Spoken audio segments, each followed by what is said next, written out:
ताकतवर बन के बैठा है और हम दिनों दिन कमजोर होते जा रहे हैं। किस बात पर? इसी बात पर कि हम लोग ध्यान नहीं दे रहे हैं अपनी शिक्षा पर, अपनी चिकित्सा पर, अपने देश पर। आज भारत में परिवारवाद है। परिवार, ये मेरा बेटा है तो यही नेता बनेगा, यही देश चलाएगा। योग्य है तुम चूल्हे में जाओ, तुम योग्य हो तो हो, पर ये बेटा है हमारा इसलिए चलाएगा। भले भले वो बिल्कुल अनपढ़ है, भले उसको काखा गाघा का ज्ञान नहीं है, पर नेता है इसलिए। क्या करोगे अब? चलो हम तो आपको भागवत सुनाए।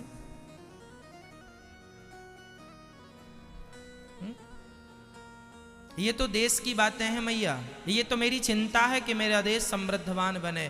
मैं चाहता हूं कि आप पढ़े लिखे हो, मैं चाहता हूं आपके घर भी कभी चूल्हा ना बुझे, मैं चाहता हूं कि आपके पास भी एक गाड़ी हो, मैं चाहता हूं कि भारत के मजदूर के पास भी कम से कम एक खुद का घर हो, खुद की गाड़ी हो, खुद के लिए बढ़िया पहनने के कपड़े हो, खुद शिक्षित हो। मैं ये चाहता हूं गरीब से गरीब आदमी शिक्षित हो। मेरा भारत तब समृद्धवान बनेगा जब 135 करोड़ लोग समृद्धवान बनेंगे।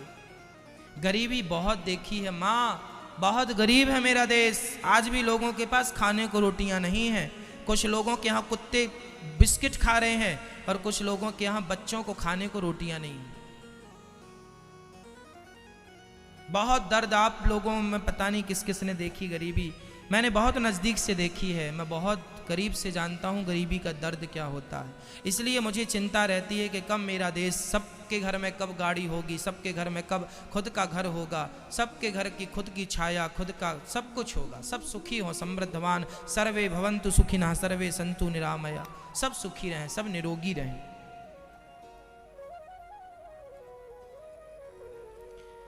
श्री ध्रुव जी महाराज परम धाम को गए। मनु जी महाराज के एक पुत्र का नाम हुआ है। मनु जी महाराज के दूसरे पुत्र उत्तानपाद, फिर प्रियव्रत। प्रियव्रतो भागवत आत्मा रामः कथम मुने ग्रहे रमत यन्मूलः कर्म बंधा पराभवः। श्री प्रियव्रतो भागवत, प्रियव्रत जी के पत्नी का नाम हुआ है बर्हिष्मती, फिर इनके पुत्र हुए आग्नेत्र, फिर नाभि, फिर ऋषभदेव जी। सबसे बड़े का नाम हुआ है भरत। भरत जी ने अपना सारा राज्य अपना पुत्र को देकर, परिवार छोड़कर, पत्नी पुत्र पैसा सब छोड़ के गंडकी के तट पर गए और आंख बंद करके भगवान का चिंतन करने लग गए कि सब छूट जाए मोह माया। सब करने लगे।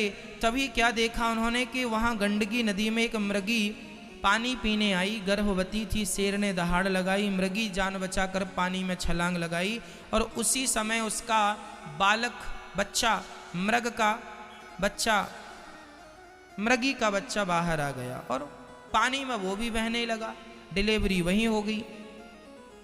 मृगी तो बेचारी तड़प तड़प कर मर गई, पर जो मृग का बच्चा था वह किनारे लग गया। भरत जी ने उसे बचाकर अपनी कुटिया में ले आए, उसका लालन पालन खूब किया। जान बचाना बुरा नहीं था। भरत जी से गलती ये हो गई कि भरत जी उस बच्चे से प्रेम करने लग गए, उस बच्चे से प्रेम करने लग गए, ये मेरा है। और उस मृग के चक्कर में भरत जी का बुढ़ापा आ गया। बहुत समय हो गया। जब भरत जी की मृत्यु का समय निकट आया, तब भरत जी ने उस मृग के बच्चे को देख देख कर, देखते देखते भरत जी के प्राण निकल गए। हाँ, भरत जी के प्राण निकल गए। यमराज पकड़ कर ले गए। यमराज ने कहा कि यह मृग को देखते देखते आए हैं, इसलिए इन्हें मृग बन के जाना पड़ेगा। अंते यामति सागति, इसलिए हम आपसे कहा करते हैं बाकी सब ठीक है, पर मरते समय अपने मन को सबसे हटाकर मन को भगवान से जरूर जोड़ दीजिएगा। मन को भगवान से जोड़ने की जरूरत है, नहीं जोड़ेंगे बहुत नुकसान हो जाएगा। अंते यामति सागति, जहां मन लगता है वही गति होती है। भारत जी मृग बन के आ गए। आप लोगों को अगले जन्म में क्या बनना है? जहां आपका मन लगेगा वही आपकी गति होगी। इसलिए मन भगवान में लगाओ। मरने के पहले बिल्कुल सावधान, भगवान का चिंतन करते हुए सबसे मन हट जाए। इसलिए हम कहते हैं अभी से अभ्यास करो बेटा बेटी से मन हटाने का, अभी से अभ्यास करो विषयों से मन हटाने का, और ज़्यादा से ज़्यादा भगवान नाम, भगवान संकीर्तन, भगवत नाम जपा करो, कीर्तन किया करो, श्री कृष्ण गोविंद हरे मुरारी, खूब नाम जपा करो। जब नाम जपेंगे बार बार बार बार बार बार बार बार बार बार और भगवान की स्मृति आएगी, स्मरण आएगा, तो भवसागर से पार होने की संभावना है। नहीं यहीं जन्म मृत्यु के चक्र में पड़े रह जाएंगे हम सभी। मरने के लिए भगवान से कहो, इतना तो करना स्वामी, जब प्राण तन से निकले गोविंद नाम लेकर, मेरे प्राण तन से निकले। आना जरूर आना, राधे को साथ लाना, मुरली मधुर बजाना, जब प्राण तन से निकले, इतना तो करना स्वामी। पीतांबरी कसी हो, होठों पे कुछ हंसी हो, छवि मन में ये बसी हो, जब प्राण तन से निकले, इतना तो करना स्वामी।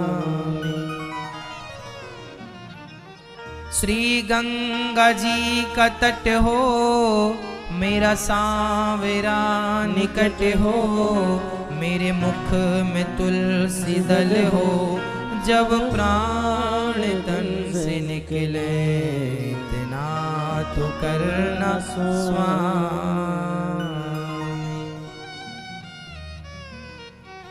हे प्रभु इतनी कृपा करो कि बस प्राण जब तन से निकलें तो बस आपका नाम, आपका चिंतन, आपका दर्शन हो। यदि नाम चिंतन हो गया, नाम का स्मरण हो गया तो ठीक है, नहीं गति बिगड़ जाती है मैया। इसलिए अभी से नाम जपो, श्रीमन नारायण नारायण भजमन नारायण नारायण, श्रीमन नारायण नारायण। खूब नाम जपो, ताकि नाम जपने से ही कल्याण होगा। भरत जैसे ज्ञानी मृग बन के आए, और मृग बनकर जब आए तो उनको लगा बड़ा अपराध हो गया, हमने मन कहाँ लगा दिया, मृग का शरीर पूरा किया। तब उन्हें मनुष्य का एक अवसर और मिला और वह भरत नाम से फिर ख्याति पाए। पर अब मूर्खों की तरह व्यवहार करने से उनका नाम पड़ा जड़ भरत। क्या नाम पड़ा उनका? जड़। जड़ मीन्स मूर्ख, मूर्ख भरत कहने लगे लोग, जड़ भरत। जड़ भरत जी एक दिन भीलों की पकड़ में आए और उन्होंने बलि चढ़ाने के लिए सिर झुकाया। उन्होंने आसानी से सिर झुका लिया। भद्रकाली ने प्रकट हो भरत जी को बचाकर दुष्टों का दमन किया। सिंधु सौवीर देश का राजा रहुगण पालकी पर चढ़ करके जा रहा था और एक कहार बीमार पड़ गया तो भरत जी को कंधे पे लाद लिया। भरत जी को पालकी दे दी, भरत जी कंधे पर लेकर चले। चींटियां ना दब जाएं पांव पर, इसलिए वो छलांग लगा लगा कर चल रहे थे भरत जी। रहुगण बोला, क्यों रे, कौन है तू? बड़ा दुबला पतला, देख सिर में रक्त बहने लगा। भरत जी उछल कूद इसलिए करने लगे, चींटियां थीं, चींटियों पे पांव न रख जाए तो उछल जाते तो पालकी पे बैठा राजा उसके सिर पे पालकी टकरा जाती। इतनी जोर से छलांग लगाई भरत जी ने कि पालकी सिर पे टकरा गई। रहुगण बोला, कौन है? कहारों ने कहा, महाराज ये नया नया भर्ती हुआ है, बिना इंटरव्यू का यही उछल कूद कर रहा। क्यों रे, तुझे ज्ञान नहीं है? अभी तुझे मृत्यु दंड दूंगा। भारत जैसे ज्ञानी को एक राजा ने कहा, मैं तुझे मृत्यु दंड दूंगा। भरत जी ने कहा, ठीक है दे दो मृत्यु दंड। ये बताओ आप मारोगे किसे, शरीर को या फिर आत्मा को? अच्छा ये बताओ मरता कौन है? मैया, मृत्यु किसकी होती है, शरीर की या फिर आत्मा की? मैया बताओ। मैया, हो गई पंचायत? अच्छा अब सुन लो मेरी माँ, बताओ मृत्यु किसकी होती है, शरीर या आत्मा? किसकी? शरीर की। आप लोगों ने अपने बाप दादों से सुना है और देखा भी है आपने कि आदमी मर जाता है। पर एक बात बताएं भैया, मृत्यु शरीर की भी नहीं होती और मृत्यु आत्मा की भी नहीं होती, तो फिर मृत्यु किसकी होती है? किसकी हुई मृत्यु? मृत्यु होती है विचारों की। मेरे मरते ही मेरे सारे विचार मर जाएंगे। फिर यही विचार आपने यदि अपने अंदर ले लिए तो वो आपके भीतर जिंदा रहेंगे।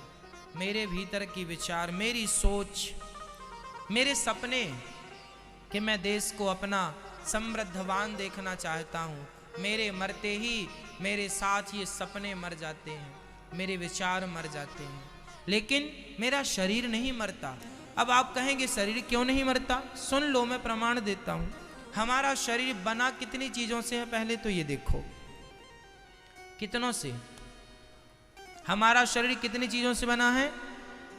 पृथ्वी, जल, वायु, अग्नि, आकाश। ये 5 चीजों से शरीर बना है।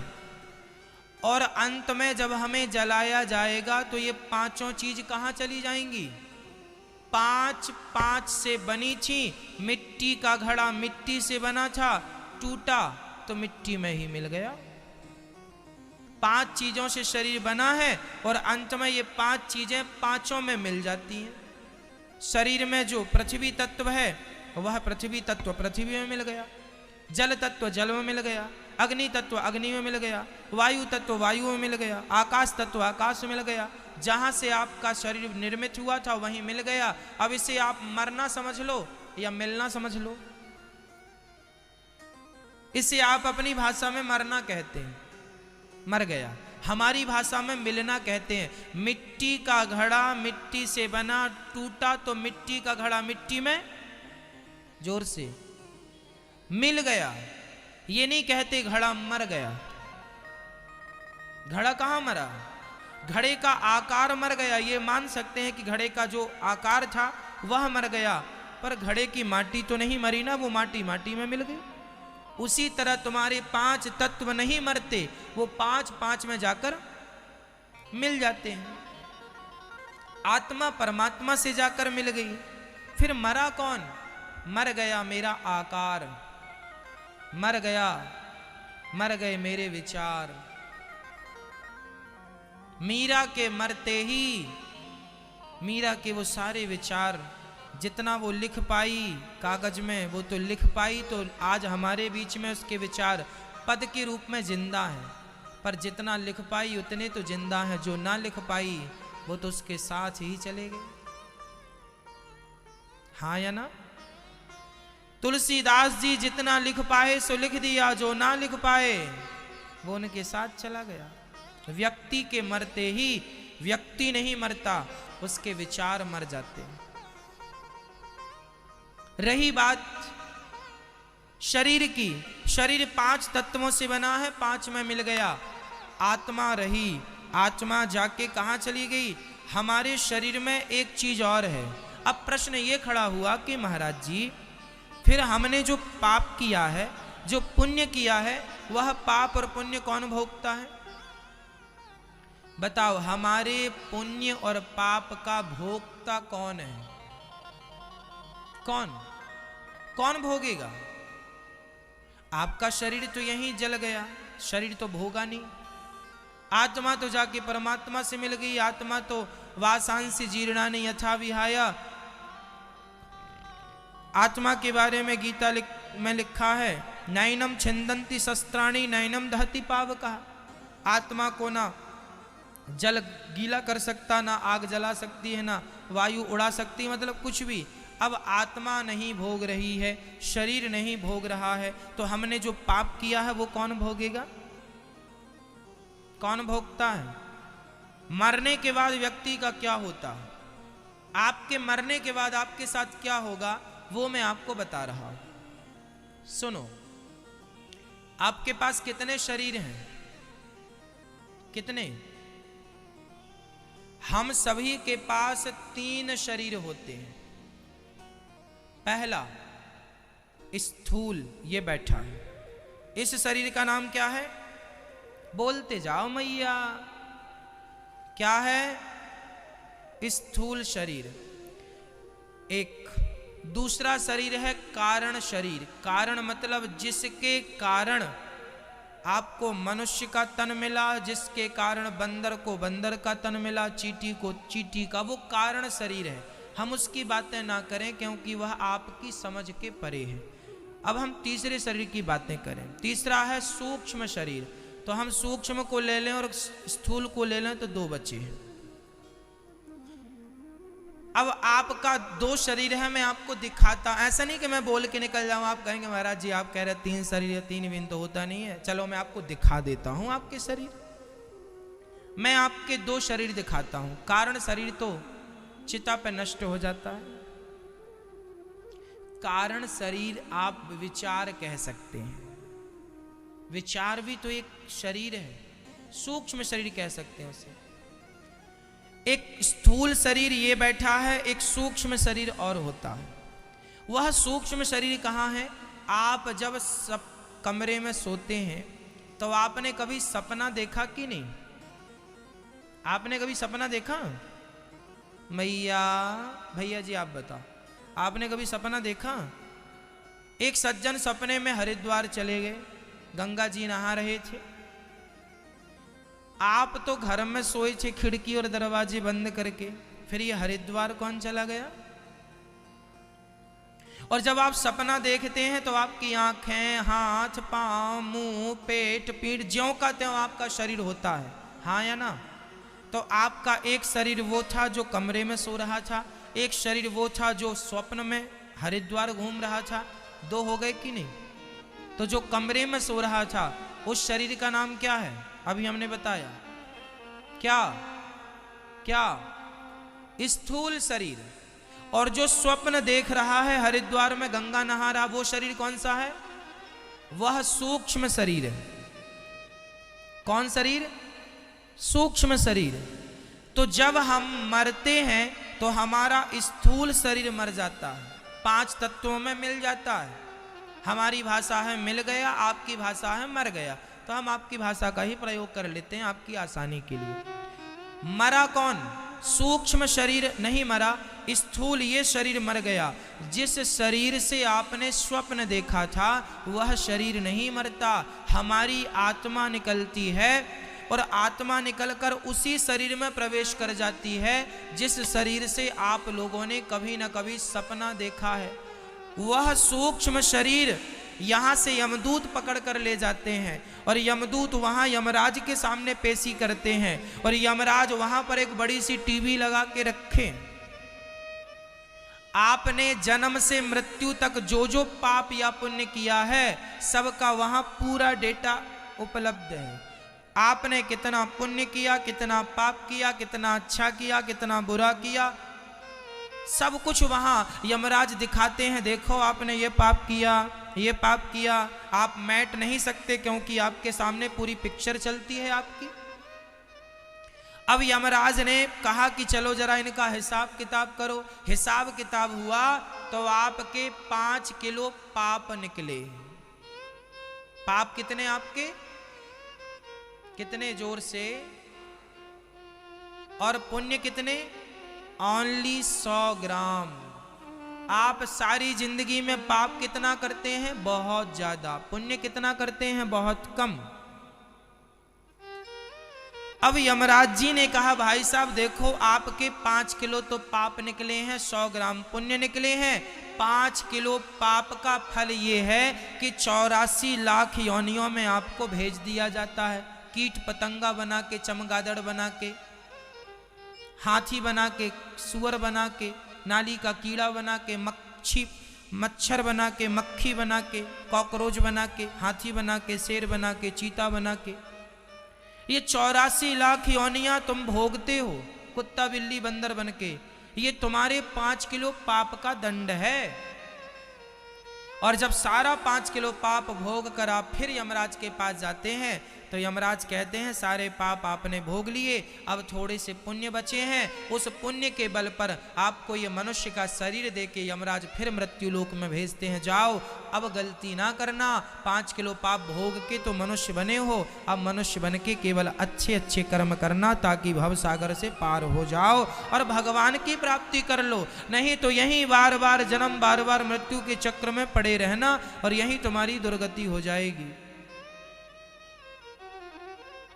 इसलिए हम आपसे निवेदन कर रहे हैं कि कोई पाप ना कर लेना, जरा संभल कर चलना, पाप ना करना, पापों का दंड पापों का फल भोगना पड़ता। आपको ये जो मनुष्य का शरीर मिला ये पापों का फल है कि पुण्य का? बोलो मेरी मां, आपने पुण्य किया है। बड़े भाग्य मानुष तन पावा, सुर दुर्लभ सद ग्रंथनि गावा। बड़े भाग्य से आपको मनुष्य का तन मिला है और ये गलती अब ना करना, है ना। ये जीवन अनमोल है, आज मिला है कल मिलेगा इसकी कोई गारंटी नहीं है। ये जीवन है अनमोल रे, इस माटी में ना घोल रे। अब तो मिला है नेक कमाई कर लो रे भैया, पता नहीं जिंदगानी का। मीठा सबसे बोल रे, माटी में ना घोल रे। अब तो मिला है फिर न मिलेगा, कभी नहीं कभी नहीं कभी नहीं। ये जीवन थोड़ा है, अच्छे कामों के लिए मिला है, गलत ना करो। अच्छा, अब इसके बाद उपदेश देकर भरत जी राजा रहुगण पर कृपा करते हैं और 28 प्रकार के नरकों का सुखदेव भगवान वर्णन करते हैं। जो जैसा पाप करता है ना उसे वैसे नरक में जाना पड़ता है। तामिस्त्र, अंध्र तामिस्त्र, रौरव, महारौरव, कुंभी पाक, काल सूत्र, असिपत्र वन, सूकर मुख, अंधकूप, ऐसे 28 नरक हैं। राजा परीक्षित ने सवाल किया, महाराज क्या हम भी नरक जाएंगे? जो भी व्यक्ति संसार में उलझा है सब नरक जाएंगे, तो क्या कोई उपाय है कि नरक से हम बच जाएं? एक उपाय है। क्या उपाय है? केवल भगवान के नाम का आश्रय। हमें क्या लेना चाहिए मैया? भगवान के नाम का आश्रय लेना चाहिए। भगवान का नाम यदि आपने जपा है तो कभी आपकी दुर्गति नहीं होगी, कभी आपकी अधोगति नहीं होगी।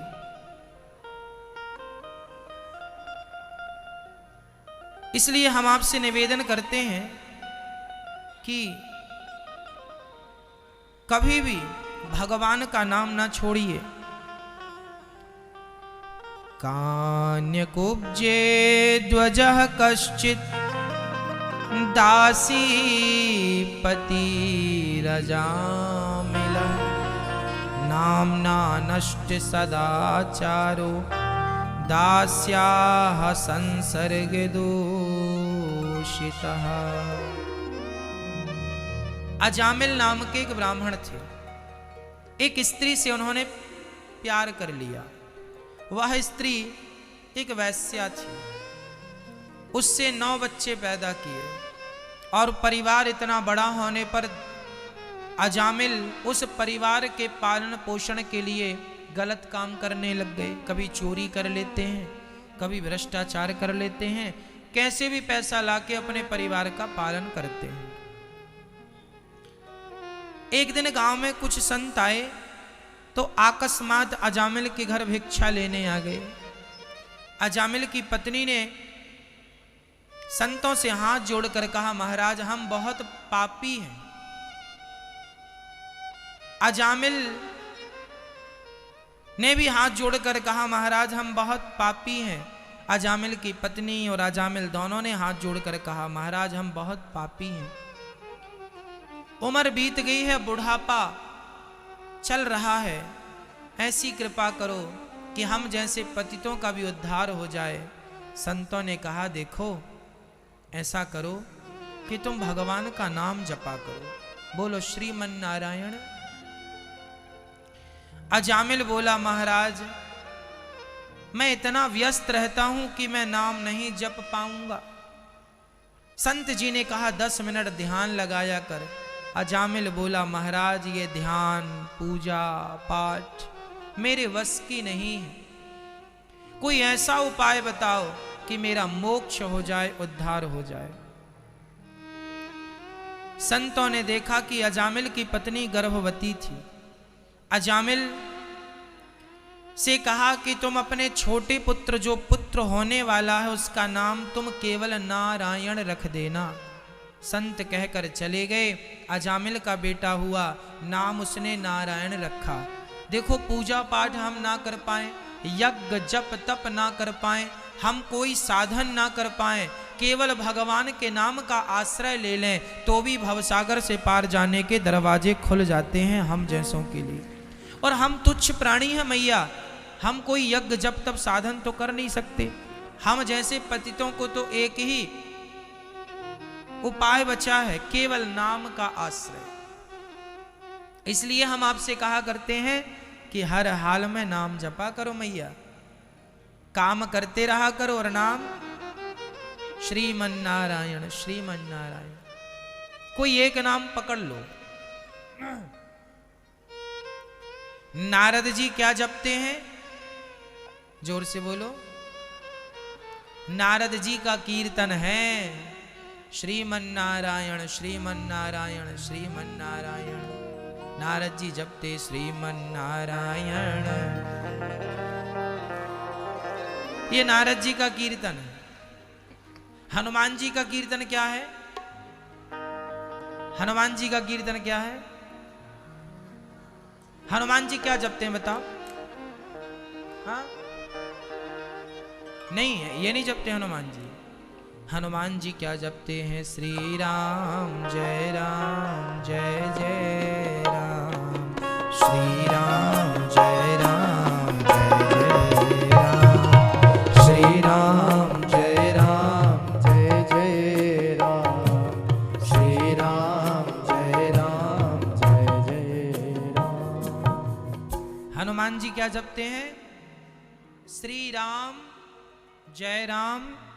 जय जय। ये हनुमान जी, अब याद करना, अभी हम फिर रिवीजन कराएंगे। सनकादि कौन सा कीर्तन करते हैं? सनक सनंदन सनातन सनत कुमार कीर्तन कौन सा करते हैं? हरि शरणम हरि शरणम हरि शरणम हरि शरणम हरि शरणम हरि शरणम हरि शरणम हरि शरणम हरि शरणम हरि शरणम हरि शरणम हरि शरणम हरि शरणम हरि शरणम हरि शरणम हरि शरणम। ये किनका संकीर्तन है? सनकादियों का। किनका? जोर से। कनकादि नहीं, सनकादि। क्या? जोर से बोलो मेरी माँ। इतने लोग होके भी बताओ आवाज नहीं आ रही यहां तक। जोर से। सनकादि लोग क्या जपते हैं? हरि हरि शरणम हरि शरणम हरि शरणम। अच्छा, भक्ति महारानी क्या जपती हैं? भक्ति महारानी का कीर्तन कौन सा है?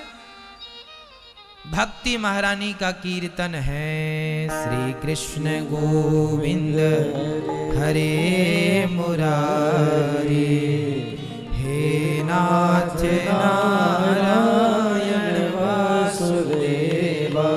श्री कृष्ण गोविंद हरे मुरारी, हे नाथ नारायण वासुदेवा। श्री कृष्ण गोविंद हरे मुरारी, हे नाथ नारायण वासुदेवा। है ना? अब हमें बताओ, नारद जी क्या जपते हैं? श्रीमन नारायण। भक्ति महारानी क्या जपती हैं? श्री कृष्ण गोविंद हरे मुरारी, हे नाथ नारायण वासुदेव। हनुमान जी क्या जपते हैं? श्री राम जय जय राम। चैतन्य महाप्रभु क्या जपते हैं? चैतन्य महाप्रभु जपते हैं हरे कृष्ण कृष्ण कृष्ण हरे हरे, हरे राम राम राम हरे हरे। हरे कृष्ण कृष्ण कृष्ण हरे हरे, हरे राम राम राम हरे हरे। अब आप कहो महाराज जी, इनमें हम क्या जपें? अब इसमें ये आपके लिए हम बताएं, आप क्या जपो? भाई, नदी के किनारे बहुत सारी नाव हैं, है ना? नामदेव जी ने क्या जपा था?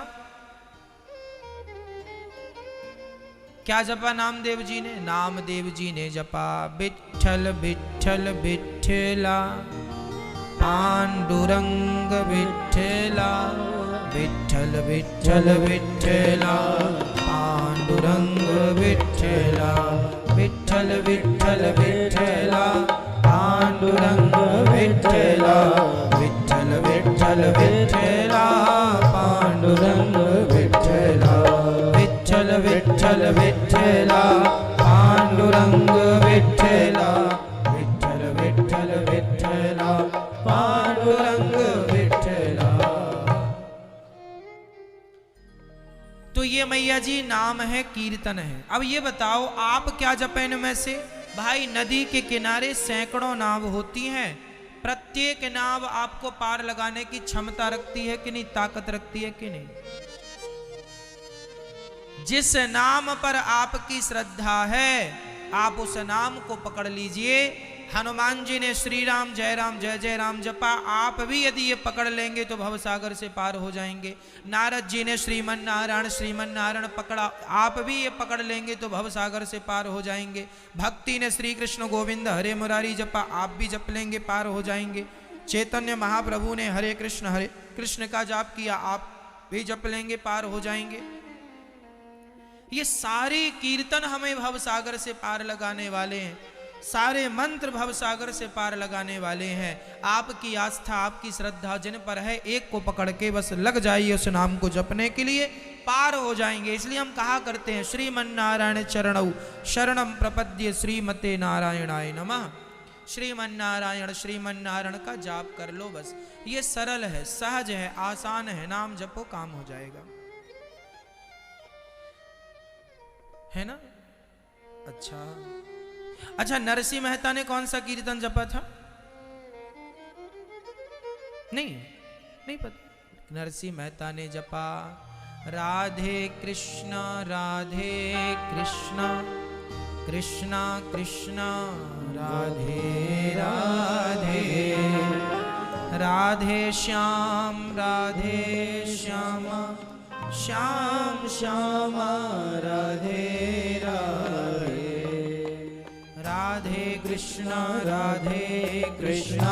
कृष्णा कृष्णा राधे राधे, राधे श्याम श्याम श्याम राधे राधे, राधे कृष्णा कृष्णा कृष्णा राधे राधे, राधे श्याम श्यामा, श्याम श्यामा राधे राधे। ये कीर्तन किसने जपा था? किनका था ये? नरसिंह मेहता।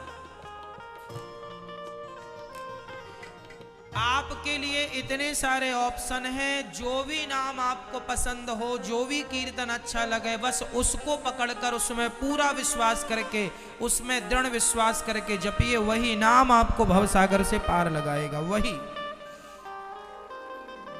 इसलिए नाम जपो। सब एक ही व्यक्ति के ये सारे नाम हैं। फिर हम दोहरा दें आपको।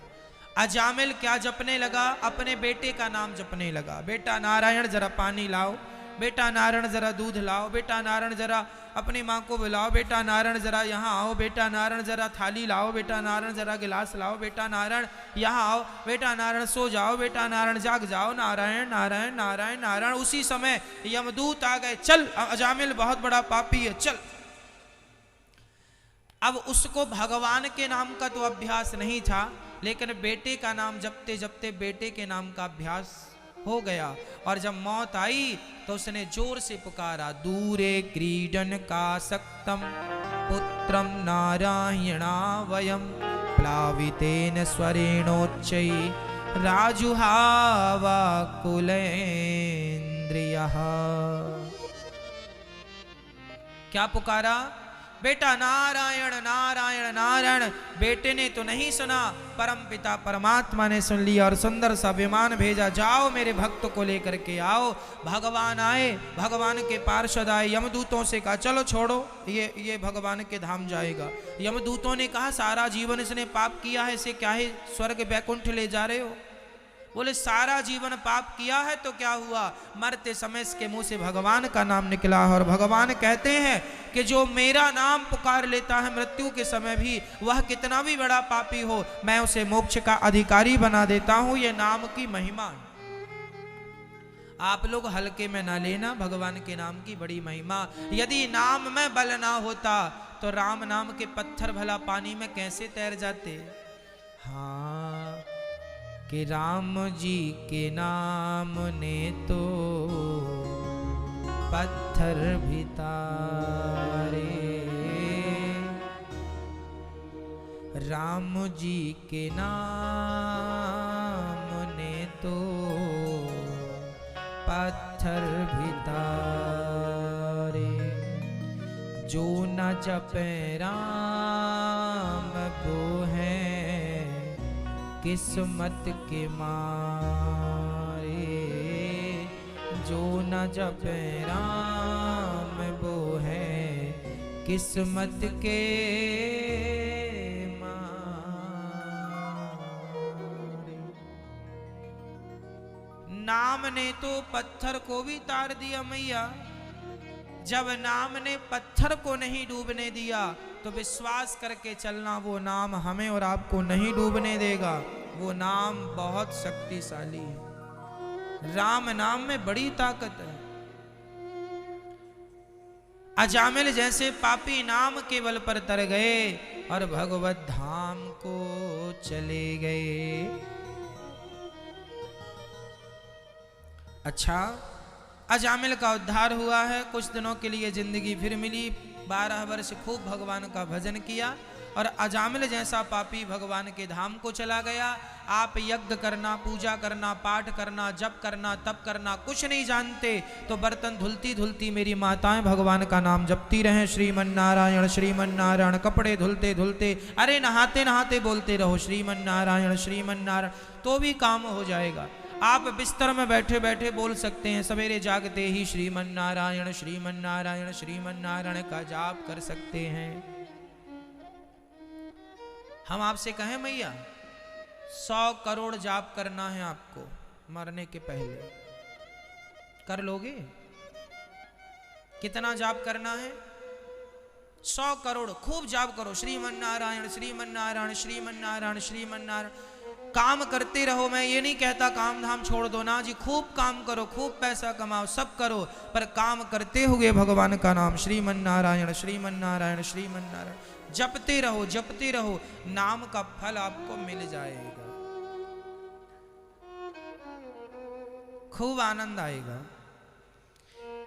मेहनत करना चाहिए, जिंदगी में पैसा भी कमाना चाहिए, पैसा भी होना जरूरी है, पर सब कुछ होते हुए भगवान का नाम ना भूल जाए, इसका भी स्मरण हमें ही रखना है। अच्छा,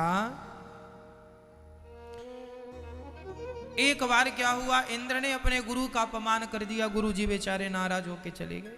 बृहस्पति जी, इंद्र के गुरु कौन, देवताओं के गुरु कौन होते हैं? मैया, ओ मैया, मैया जी, ओ मेरी माँ, बताओ इंद्र के गुरु जी का नाम क्या है? क्या? मैया, ओ मेरी माँ, मैया जरा उनको जगाओ, पंचायती मैयाओं को हाथ हिला हिला के चल रही पंचायत।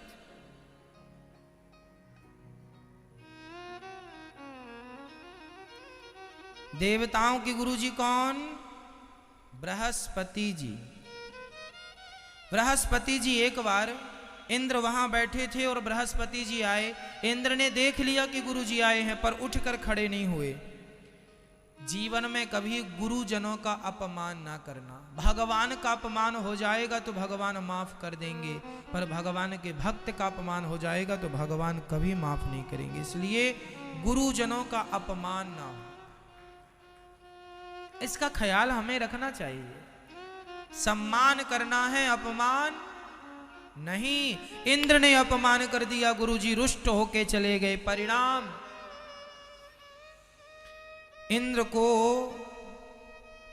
देव राक्षसों ने आक्रमण कर लिया और सारा स्वर्ग लूट लिया। इंद्र गली गली भागने लगे, दर दर की ठोकर खाने लगे। गुरु की कृपा हटी, दुर्घटना घटी।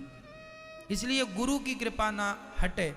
जिन पर गुरु की कृपा होती है उन पर निश्चित भगवान की कृपा होती है। जिन पर गुरु की कृपा नहीं, उन पर भगवान की कृपा हो ही नहीं सकती, संभव ही नहीं है। हो जाएगी मैया, इसलिए गुरु जी की कृपा चाहिए, फिर भगवान की कृपा।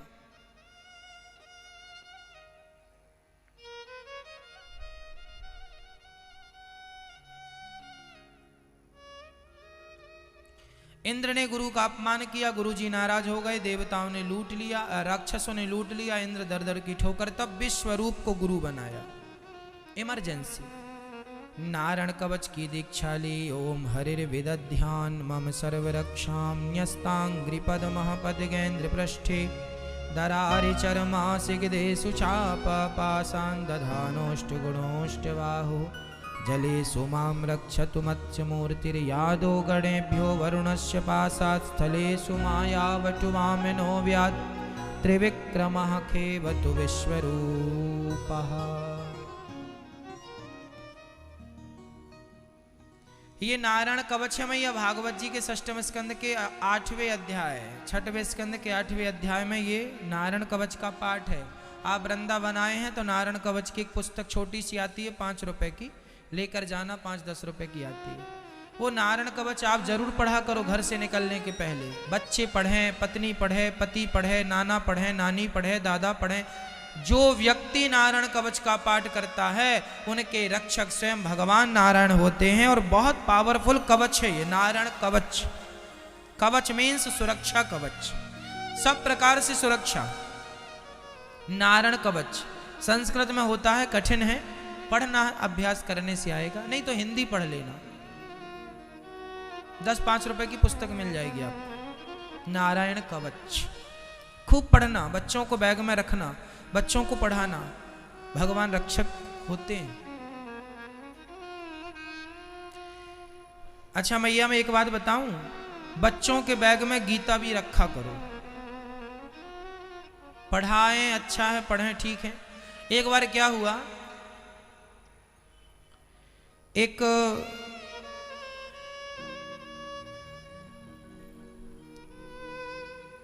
पुरुष के पास एक महिला आई। सच्ची घटना है ये बिल्कुल। कल्याण नाम की पुस्तक आती थी ना गीता प्रेस गोरखपुर से, कल्याण, उसकी कथा है। एक प्रेत, एक भूतनी, एक महिला बनकर एक पुरुष के पास आती थी और उस पुरुष को परेशान करती थी। वो कहती थी तुम यहीं बैठो, और वो ना बैठे तो बड़ा परेशान करे। अब वो पुरुष बड़ा परेशान हो गया, और वो महिला प्रेत थी।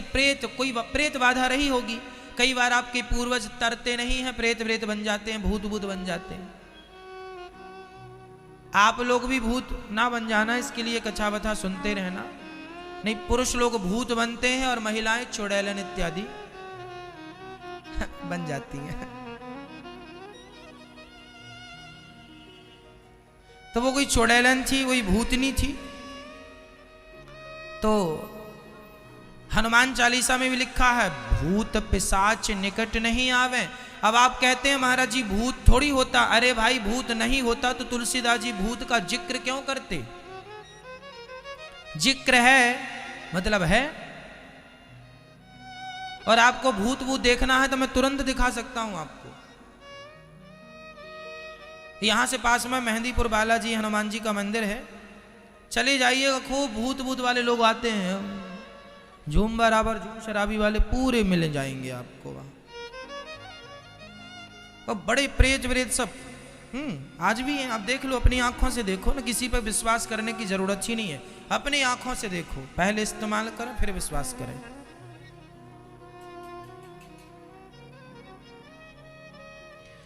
तो भूत पिशाच निकट नहीं आवे, महावीर जब नाम सुनावे। यदि भूत प्रेत नहीं होते तो जिक्र भी नहीं होता। जिक्र है मतलब है। धुंधकारी भूत बना था, ये लिखा है भागवत जी में। तो प्रेत योनि है तब तो धुंधकारी प्रेत बना। आपके पूर्वज भी, दादा परदादा, नाना नानी, ये यदि पुण्य ना करें सब भूत बन जाते हैं। फिर इनके नाम से जब आप भागवत जी की पोथी पाठ कराते हैं तब कहीं भागवत जी से या पिंडदान से, गया श्राद्ध से इनका उद्धार होता है। इनके नाम का कुछ पुण्य करते हैं तो उद्धार होता है। अभी भागवत जी की पोथी बैठेंगी 6 तारीख से, दीपावली के बाद 6 नवंबर ही आएगा ना इसके बाद। 6 नवंबर से भागवत जी की पोथी बैठेंगी। आप भी अपने पूर्वजों के लिए करा सकते हैं। एक महिला भूतनी बनकर आई, भूत ही था वो महिला बन के आया और एक पुरुष को परेशान करने लग गया। वो बड़ा परेशान हुआ। अचानक क्या हुआ कि वो समोसा लेके आया समोसे की दुकान से। तो उसे घर में ही एक कागज मिल गया, तो उस कागज के ऊपर उसने समोसा रख दिया और वो कागज लेकर समोसा खा रहा था। तभी वो भूतनी आ गई और भूतनी ने ज्यों वो कागज देखा भागी और कहती है सुन, ये कागज फेंक दे जल्दी, नहीं खा जाऊंगी तुझे, कागज फेंक दे। उसने कहा कागज लिया हूं तो ये पास में नहीं आती, नहीं रोज तो मेरा गला दबाती थी, आज पास में। ये आगे बढ़ा कागज लेके तो भागने लग गई। ये ध्यान से देखा कि ये कागज क्या है भाई, ये कागज से क्यों डर रही है। ध्यान से देखा तो वो कागज कोई और नहीं, गीता का फटा हुआ पन्ना था जिसमें गीता के श्लोक लिखे हुए थे। इस श्लोकों की इतनी क्षमता है कि यदि आपके हाथ में गीता का एक मंत्र हो, गीता का एक श्लोक हो, तो भूत पिशाच की ताकत नहीं कि वो आपको स्पर्श कर सकें। आपको पढ़ना ना आवे, लिखना ना आवे, कुछ ना आवे, लेकिन उस पन्ने का, आपने उस श्लोक का हाथ में ही लेकर उसका आश्रय ले लिया, तो ये उसकी महिमा है। उस गीता के श्लोकों में इतनी ताकत थी, वो भूतनी भाग गई। उसके बाद उसने अपने घर में गीता रखी और अपने जेब में गीता रखना शुरू किया। तब से उसे भूत प्रेत ने कभी परेशान नहीं किया। कहने का तात्पर्य यह है कि जो भगवान का, ये गीता कौन है? गीता स्वयं भगवान की वाणी है। गीता कौन है? भगवान की वाणी। इसलिए बच्चों को स्कूल भेजा करो तो गीता बैग में रख के भेजा करो। गीता रहेगी उनके पास तो आपके बच्चे बाकी बाधाओं से सुरक्षित रहेंगे। क्या बुराई है? 5 रुपए की गीता आ जाएगी आपको, गीता प्रेस गोरखपुर की गीता ले लो, 5 रुपए की मिलती है। सबसे सस्ते ग्रंथ मिलते हैं गीता प्रेस गोरखपुर की पुस्तकें, सबसे अच्छी क्वालिटी और सबसे सस्ती होती हैं। भारत का आदमी इतना कंजूस है कि वो 100 रुपए की शराब तो खरीद सकता है, लेकिन 10 रुपए की गीता के लिए उसके पास पैसे नहीं हैं। ये विडंबना है हिंदुओं की। गीता, कितने भारत में ऐसे कितने हिंदू हैं जिनके पास गीता नहीं है? कितने हिंदू ऐसे हैं जो रामायण नहीं रखते घर में, रामचरितमानस नहीं पढ़ते, रखते नहीं है? रखा करो मेरी माँ। जब घर में ग्रंथ होते हैं तो हमारे जीवन के अज्ञान की ग्रंथियां इन्हीं ग्रंथों से खोलने लग जाती हैं। ग्रंथ जरूरी है। अभी 10 दिन बाद हम आपको सारे ग्रंथों का दर्शन कराएंगे। गौरी गोपाल ग्रंथालय बना रहे हैं, जहां हमारे भारत के जो हमारे प्राचीन से प्राचीन ग्रंथ हैं वो सब आपको गौरी गोपाल ग्रंथालय में देखने को मिल जाएंगे आज से 10 दिन के भीतर। जिनको पढ़ना होगा हम उन्हें पढ़ने के लिए भी देंगे 10 दिन, 20 दिन, 1 माह, 2 माह, 3 माह के लिए। फिर पढ़ के आप सुरक्षित वापस कर दीजिएगा। बहुत जल्दी गौरी गोपाल ग्रंथालय की शुरुआत करने जा रहे हैं, ताकि हमारे ग्रंथ आप पढ़ें। जब भी आप वृंदावन आएंगे तो अब साथ में गौरी गोपाल ग्रंथालय का दर्शन भी किया करेंगे। 10 दिन बाद, ये दीपावली के बाद आपको दर्शन होगा सारे ग्रंथों का। ग्रंथों के दर्शन मात्र से कल्याण है। सारे पुराण, उपनिषद इत्यादि जो है हिंदू धर्म में, ऐसा कोई ग्रंथ नहीं छूटेगा जो आपको गौरी गोपाल ग्रंथालय में ना मिल जाए। सब कुछ मिलेगा। चलो ना पढ़ सको तो देख ही लेना आंखों से, और पढ़ लो तो और अच्छा।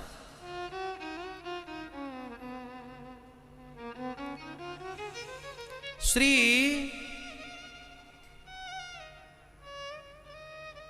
इंद्र नारायण कवच की दीक्षा लेते हैं और उन्होंने दैत्यों को पराजित कर दिया।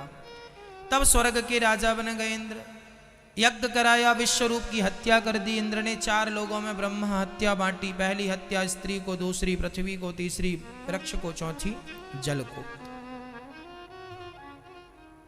इसके बाद विश्वरूप के पिता त्वष्टा ऋषि ने यज्ञ किया और वृत्तासुर को प्रकट किया। जाओ इंद्र को मारो। खूब भीषण युद्ध हुआ और इंद्र ने अपने दधीची ऋषि की हड्डियों के वज्र से इंद्र ने उद्धार कर दिया।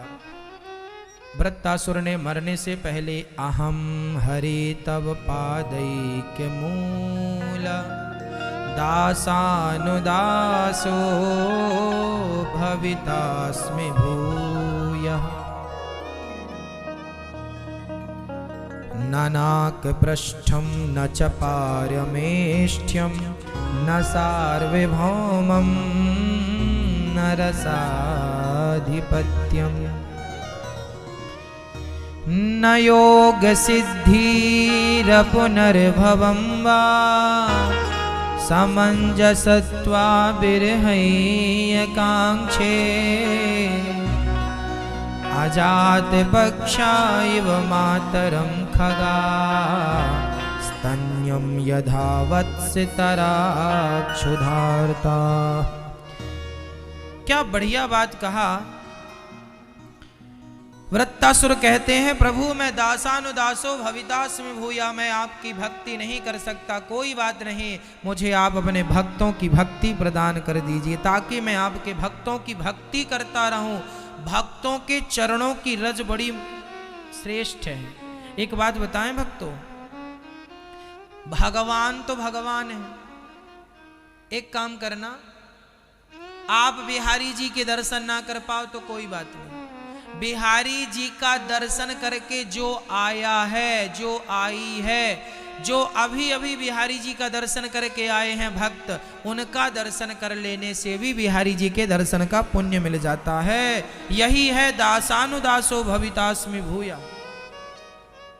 इसलिए ये दास अनिरुद्ध आप लोगों का रोज दर्शन करता है। मुझे तो आप में ही भगवान दिखते हैं। तुझ में प्रभु दिखते हैं यारा, मैं क्या करूं। तुझ में प्रभु दिखते हैं यारा, मैं क्या करूं। तो भक्तों में किसका दर्शन होना चाहिए? दासानुदासो भवितास्मि भूया। भक्तों में कौन?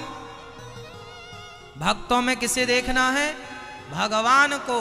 बिहारी जी को नहीं देख सकते तो कोई बात नहीं, बिहारी जी के भक्तों को देख लो, यही बिहारी जी का दर्शन है, कोई बात नहीं। इसलिए गांव में जो आदमी चारों धाम करके लौटता था, उस आदमी का दर्शन करने के लिए सारा गांव इकट्ठा हो जाता था। ऐसी मान्यता थी कि मैं चारों धाम ना कर पाया, मैं जगन्नाथ जी को ना देख पाया, मैं द्वारिकाधीश जी को ना देख पाया, मैं रंगनाथ जी को ना देख पाया, बद्रीनाथ जी को ना देख पाया, रामेश्वरम भगवान को ना देख पाया, पर जो देख कर आ रहे